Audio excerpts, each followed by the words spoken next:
News 18 বাংলায় স্বাগত। Newsroom live নিয়ে আপনাদের সঙ্গে রয়েছি আমি শর্মিষ্ঠা। মন্ত্রিত্ব ছেড়েছেন শুভেন্দু অধিকারী, তবে দল এখনো আশা ছাড়ছে না। তৃণমূল কংগ্রেসের শুভেন্দু অধিকারীকে দলে রাখতে তৎপর। ফের বৈঠকের সম্ভাবনা রয়েছে, জানবো। আমাদের সঙ্গে রয়েছেন আমাদের অ্যাসিস্ট্যান্ট এডিটর কমলিকা। কমলিকা, কি খবর পাওয়া যাচ্ছে?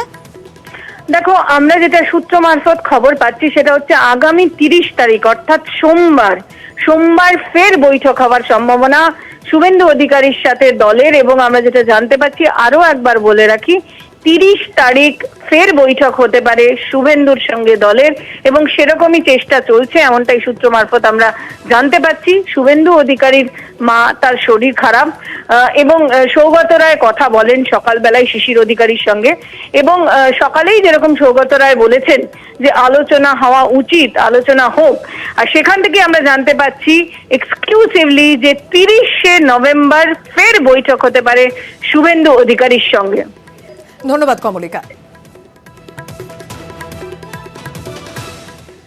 তবে রাজ্য রাজনীতিতে একটা প্রশ্ন উঠছে যে নন্দীগ্রামের বিধায়ক এবার কি করবেন, কোন পথে যাবেন? তিনি কি তৃণমূল ছাড়তে চলেছেন? আমি এখনো বলছি যে শুভেন্দু অধিকারীর সাথে আলোচনা খোলা আছে। একাধিক সরকারি পদ ছেড়েছেন, মন্ত্রিত্ব ছেড়েছেন, এবার কি দল ছাড়ার পথে? শুভেন্দু অধিকারী কি গেরুয়া পথে? এ নিয়ে জোর জল্পনা। তৃণমূল নেতৃত্ব অবশ্য হাল ছাড়তে নারাজ। শুভেন্দু অধিকারীর সাথে আলোচনা হবে, হওয়া উচিত। এখন তো ওর মা খুব অসুস্থ, আমি এক্ষুনি শিশিরদের সাথে কথা বলব, কিন্তু এখন ওর মা একটু সুস্থ না হলে তো আলোচনা করা যাবে না। শুভেন্দু অধিকারী এখনো যতক্ষণ না দল ছেড়ে যাচ্ছেন ততক্ষণ সে দলের সদস্য এবং আমাদের সাথেই আছে। শুভেন্দু অধিকারীর মতো পোক্ত পলিটিশিয়ানকে কোনো বার্তা দেওয়ার দরকার নেই। উনি সবাইকে বার্তা দিয়ে বেড়াচ্ছেন 1 মাস ধরে, কি করবেন? আমরা অপেক্ষা করছি তার বার্তার জন্য। ভারতীয় জনতা পার্টি আগেই দরজা অনেক বড় করে রেখেছে। একসময় তৃণমূলের বিরুদ্ধে বারবার দল ভাঙানোর অভিযোগে সরব হয়েছে সিপিএম। এখন শুভেন্দু ইস্যুতে তাদের গলায় কটাক্ষ। উনি ভাঙিয়ে অনেক করেছেন, ওর ভাগাবে, ভাগাভাগি চলবে। নেতাদের নানা কথা, শুভেন্দু ভক্তর চোখে জল। ওই তো রক্ষা করছিল তৃণমূলকে, তৃণমূলকে ওই তো বাঁচাইছিল যখন রক্তাক্ত নন্দীগ্রামে, একাই সংগ্রাম করছে। আজকে কেন এরকম অবস্থা হয়েছে? খারাপ লাগছে।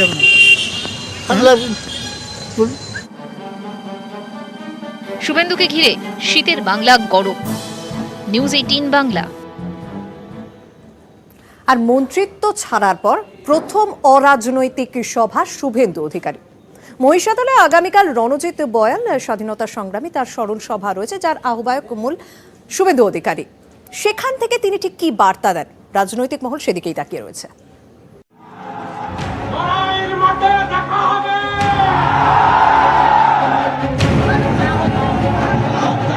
প্রথমে হুগলি রিভার ব্রিজ কমিশনার, তারপর হলদিয়া উন্নয়ন পর্ষদ, শেষমেশ মন্ত্রিত্ব। এবার কি বিধায়ক পদ এবং তৃণমূলও ছাড়ছেন শুভেন্দু অধিকারী? রাজ্য রাজনীতি যখন এই জল্পনায় মগ্ন, ঠিক তখনই আরেক মঞ্চে হাজির অধিকারী বাড়ির মেজ ছেলে। মন্ত্রিত্ব ছাড়ার পর ফের অরাজনৈতিক মঞ্চে শুভেন্দু অধিকারী। রবিবার মহিষাদলে স্বাধীনতা সংগ্রামী রণজিৎ বয়ালের স্মরণ সভা। মহিষাদল রাজবাড়ির ছোলাবাড়ি মাঠে হবে এই স্মরণ সভা। স্মরণ সভার আহ্বায়ক শুভেন্দু অধিকারী নিজেই। সভায় সব রাজনৈতিক দলকে আমন্ত্রণ জানিয়েছেন শুভেন্দু। প্রয়াত রঞ্জিত বয়ালের যে স্মরণ সভার, সেখানে তিনি আপামর জনসাধারণ মহিষাদলবাসীকে তিনি আমন্ত্রণ জানিয়েছেন, দলমত নির্বিশেষে। অরাজনৈতিক ব্যানারে এই ধরনের একটা কর্মসূচি নিঃসন্দেহে এটা আমাদের কাছে গ্রহণযোগ্য এবং এটা আমরা খুশি। কংগ্রেস হচ্ছে যে গণতান্ত্রিক পরিবেশের সঙ্গে সবসময় নিজেকে জড়িয়ে রাখতে চায়, আর অরাজনৈতিক প্ল্যাটফর্ম থেকে যদি কোনো কিছু করা হয় কংগ্রেস তাকে সবসময় সমর্থন করে।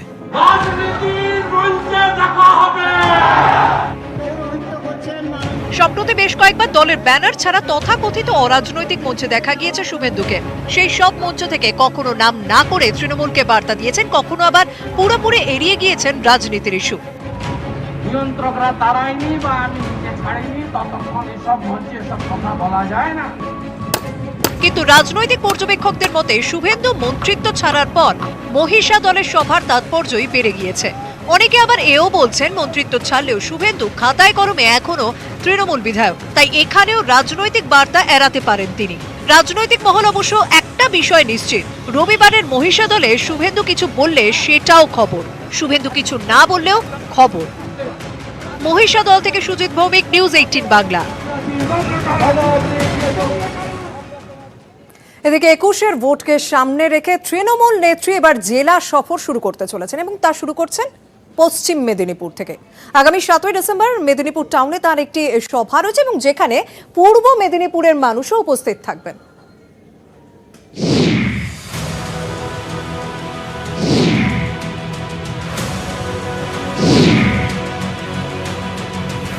নিজেদের সীমানা লঙ্ঘন করতে দেবেন না।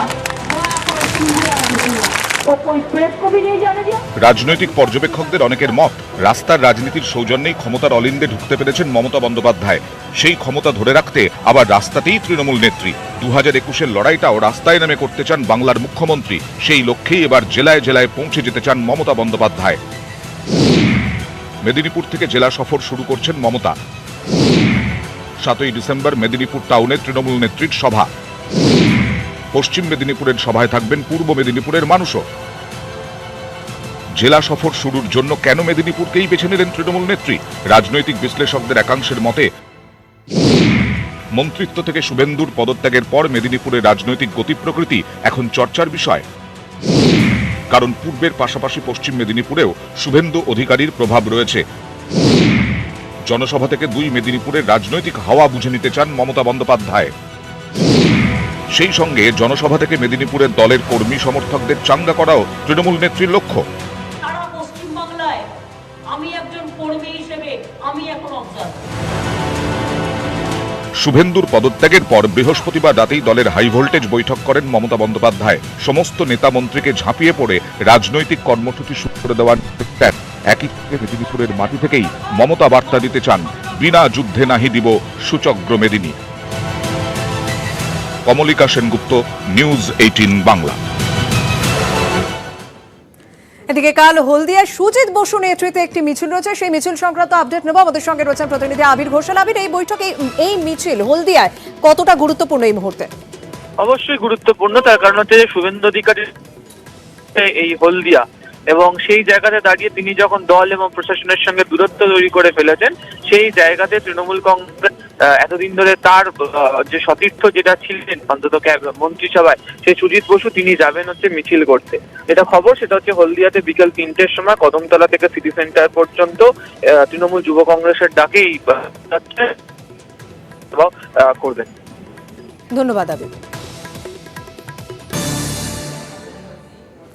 ভোটের আগে জনসংযোগ বাড়াতে কলকাতায় ঘরে ঘরে এবার মাস্টারমশাই প্রকল্প রাজ্য সরকারের, অর্থাৎ সরকারি প্রকল্প সম্পর্কে ঘরে ঘরে গিয়ে সচেতন করবেন মাস্টারমশাইরা, পুস্তিকা বিলি করবেন। আর আজ থেকেই এই প্রকল্পের সূচনা করলেন ফিরহাদ হাকিম।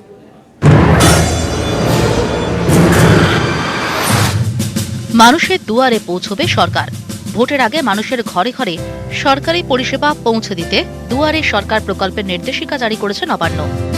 কলকাতাতেও শনিবার থেকে চালু হলো প্রকল্পের আর এক ভাগ, ঘরে ঘরে মাস্টারমশাই।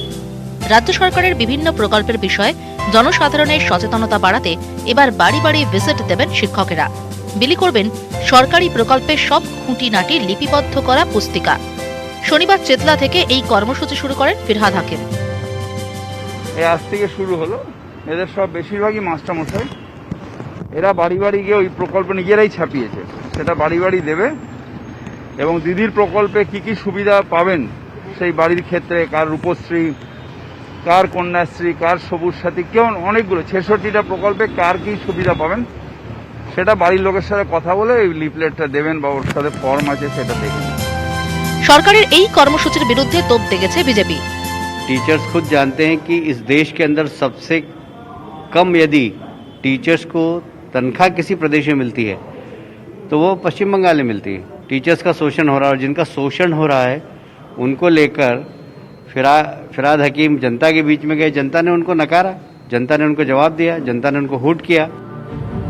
ভোটের আগে রাজ্যের পাশাপাশি শহরেও জনসংযোগ বাড়াতে সরকারের একগুচ্ছ কর্মসূচি। ছেড়ে কথা বলছে না বিরোধীরাও। ভোটের হাওয়া করক শীতের কলকাতায়। ক্যামেরায় সঞ্জয় মণ্ডলের সঙ্গে ভেঙ্কটেশ্বর লাহিড়ী, নিউজ 18 বাংলা। রাজ্যের ভোটে এসসি বা দলিত ভোট বড় ফ্যাক্টর, আর এবারও বিজেপির টার্গেট দলিত ভোট। আজ হুগলির ধনেখালিতে পৌঁছে গিয়েছিলেন সাংসদ লকেট চট্টোপাধ্যায়। সেই দলিত পরিবারে তিনি খান, পদ্ম পাতায় বসে খেলেন। আর তৃণমূল যা দেখে বলছেন যে ভোটের আগে এই সবই নাটক।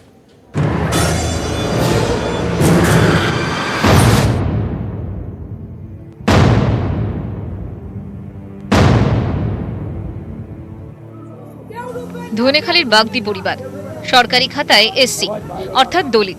সেই দলিতের বাড়িতে এবার হুগলির বিজেপি সাংসদ লকেট চট্টোপাধ্যায়। দলিত পতিতপাবন মালিকের বাড়িতে গেলেন, পদ্ম পাতায় খেলেন। একদিকে দলিতদের পাশে থাকার বার্তা, তার সঙ্গে স্বচ্ছ ভারত অভিযানে নেমে তৃণমূলকে সাফ করার ডাক। যে দুর্নীতিযুক্ত নেতা লোক আছেন তৃণমূলে, তাদেরকেও এই বাংলা থেকে স্বচ্ছ ভারত অভিযানের মাধ্যমে বার করতে হবে, পরিষ্কার করতে হবে। মোদ্দা কথা, বাংলায় পরিষ্কার বাংলা, সোনার বাংলা তৈরি করতে হবে। 5ই নভেম্বর আদিবাসী পরিবার এবং পরের দিন দলিত বাড়িতে লাঞ্চ সারেন অমিত শাহ।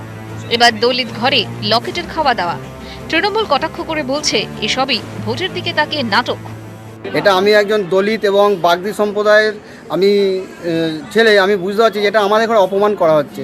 কারণ ওনারা ঠিক ভোটের সময় আসেন, আর ভোটটা নেওয়ার জন্য ওই দলিত, গরিব এবং বাগদি এবং আদিবাসী সম্প্রদায়ের মানুষের খাওয়া দাওয়া করছে এবং আমাদের অসম্মান করছেন, আর ভোট মিটে যায়। পর্যবেক্ষকদের মতে এবার বিধানসভা ভোটে বিজেপিকে যদি রাজ্য জুড়ে পদ্ম ফোটাতে হয়, তাহলে তপশিলি জাতি বা দলিত প্রধান এই 68 আসনে ভালো ফল করতেই হবে। সে কারণেই কি বারবার দলিত পরিবারের বাড়িতে বিজেপির নেতা মন্ত্রীরা? জল্পনা রাজনৈতিক মহলে। নিউজ 18 বাংলা।